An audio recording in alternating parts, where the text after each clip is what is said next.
Today, we turn the spotlight on the Ghana Fire Service, an institution that has undergone rapid modernization in recent years and plays a critical role in safeguarding lives and property across our country. From fire prevention and emergency medical response to disaster readiness and public education, the fire service touches our everyday lives. Joining us for this episode is the man leading that transformation, Chief Fire Officer Gregory Wickham, a veteran of the service with over 30 years of experience. He has risen through every rank from fireman in 1992 to Chief Fire Officer since 2022. He is trained in fire and arson investigation, security management and emergency operations, and crisis command. Today, he leads a growing team of professionals tasked with saving lives under immense pressure. Sir, welcome and thank you for hosting us. Thank you, Marcia, and I'm glad to be a part of this program. Let's get started. What does a fire service do, and what has changed in recent years? Oh yes, the Ghana Fire Service, we would do much more than the public would have noticed by our fire trucks and our ambulances traversing the road, going to aid someone who may be in distress, whether that be a fire-related or medical distress. And so, we would have paid much more attention these days to our fire prevention and fire safety. We ensure that citizens are educated as to what they need to do in order to prevent the destruction of their homes and their properties and even their lives by fire. Difference also that we would have made is in years gone by, there were just about 5 fire stations in the country. To date, the Ghana Fire Service is operating operationally out of 22 fire stations. And even as we speak, we are building or constructing 6 new stations around the country.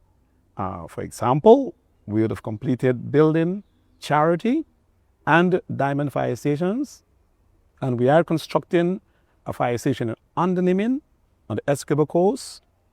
On the east bank of the Marara, we're constructing one, and we're constructing another in Maikoni on the east coast of the Marara. This generally is meant for us to reach in a timely manner to those persons who may be in distress.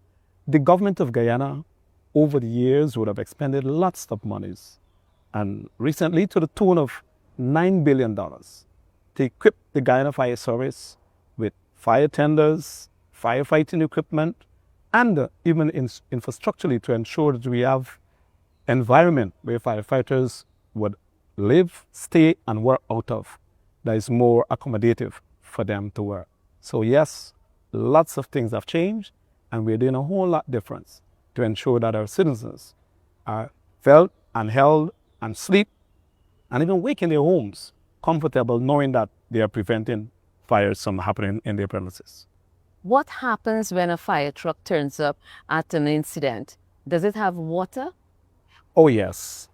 First of all, we always respond to calls of distress, whether that be a call for a fire-related matter or a medical matter where our ambulance and the team will turn up.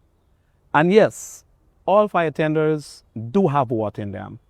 The amount of water in any one of these fire tenders that you'll see traversing the road is about 450 gallons of water. That there depends on our response and the management of the water.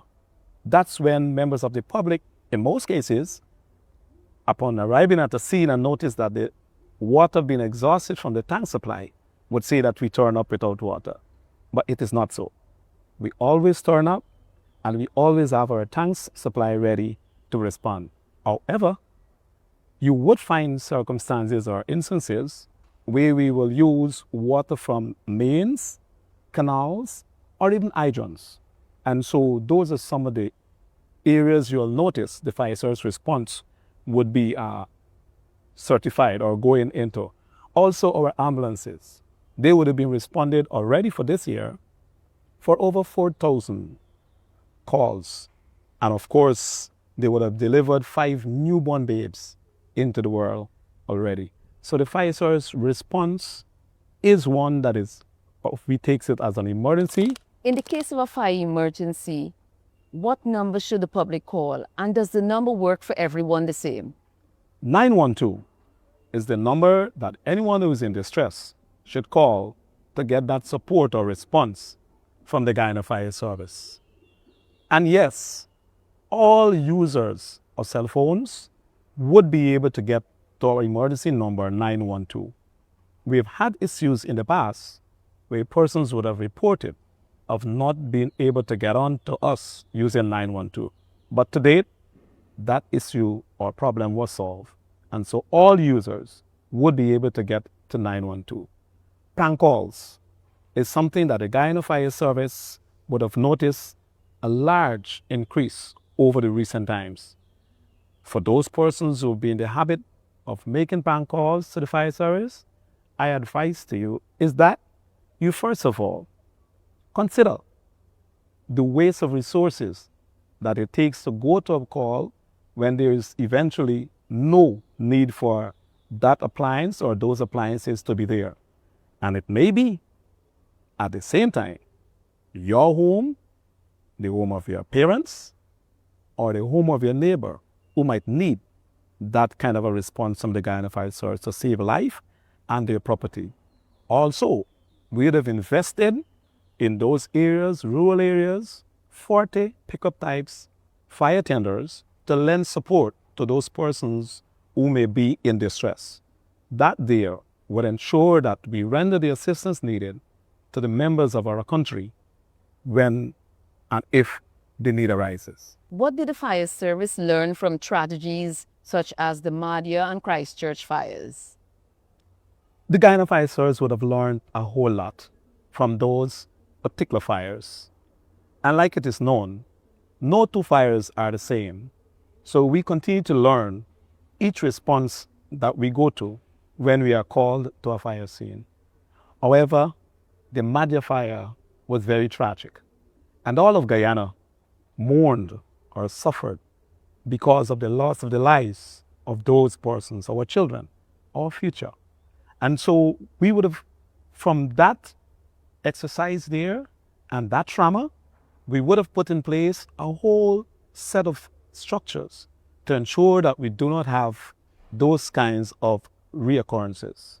So the Guyana Fire Service would have employed greater fire prevention tactics, going into communities, inspecting schools, inspecting dorms, training dorm leaders, how they should manage in event of there being a fire, what they should do, have evacuation drills practiced regularly, doing inspections, and making recommendations so that we can prevent the destruction of life and property by fire.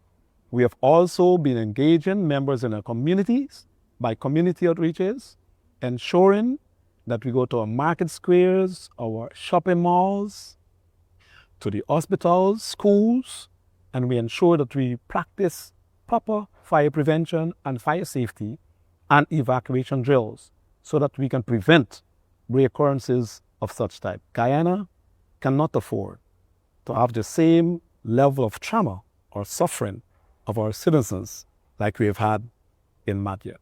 How does the public make your work harder, and what needs to change? The first thing that members of the public contribute to making our jobs harder is by not adhering to the fire service's siren or the martial alarm when we are en route to any distress call. The reason for the siren is to allow other road users to understand that that fire tender or the ambulance, we are responding to someone who is in distress. And so it is important for persons to adhere to the siren, pull to the offside of the road in order to allow us to have access to those persons who might be in distress. We have also encountered persons leaving construction materials on the roadway that narrows the pathway for us to travel.